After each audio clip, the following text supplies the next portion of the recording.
Aujourd'hui, Zayin Tevet, on va continuer le Perek Vav, le 6e chapitre du Tanya. On a expliqué précédemment que tout ce qui n'est pas batel, tout ce qui n'est pas annulé à Akadosh Baruch Hu, c'est-à-dire tout ce qui se sent comme indépendant de Akadosh Baruch Hu, est appelé Sitra Achara. Et donc finalement, Rabbi Shimon Zalman nous dit aujourd'hui que ce monde est complètement rempli de la Sitra Achara, de la Klippa. C'est-à-dire que nous voyons dans ce monde beaucoup d'injustices, le mal est très présent, les Rechaïm sont govrim, c'est-à-dire que les actes des gens qui sont pas forcément vertueux, eh ben, ils prennent beaucoup plus de place que de la vertu. La vérité n'est pas une vertu qui est très récompensée dans notre monde. Donc on s'aperçoit que c'est un monde dans lequel il y a beaucoup de sheker, il y a beaucoup de klipa.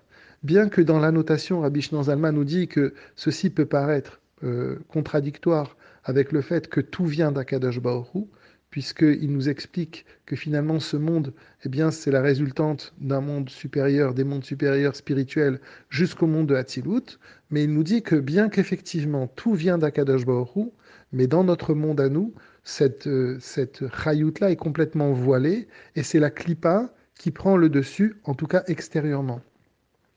Rabbi Shimon Zalman nous dit que dans la Klippa, il y a deux niveaux. Il y a un plus bas que l'autre. Le niveau le plus bas s'appelle Shlosh Klipot Atmeot, les trois clipotes qui sont complètement tamés. Pourquoi on les appelle les trois clipotes? Parce que ça vient de la prophétie de Yecheskel. Dans sa prophétie, Yecheskel a vu un char céleste. Dans ce char, il y avait des faces qui représentaient la Gdusha.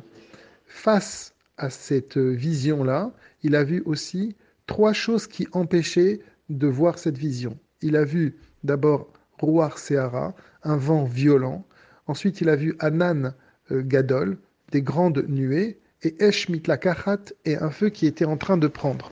Ces trois niveaux-là, ce qu'on appelle les Shlosh Klipot Atmeot, ces trois clipotes, ces trois écorces, ces trois voiles qui sont complètement tamés absolument. Ça veut dire qu'il n'y a pas de bien dans ces clipotes-là.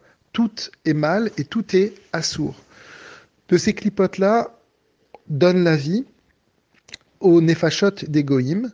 Alors quand on dit des goïms, c'est-à-dire des gens qui veulent voiler la présence d'Akadosh Baruch Hu, bien évidemment, on ne parle pas des Rsidei Homot Haolam, des gens qui sont des gens bien, des gens qui ont envie de bien faire et de servir, si l'on peut dire, la cause humaine.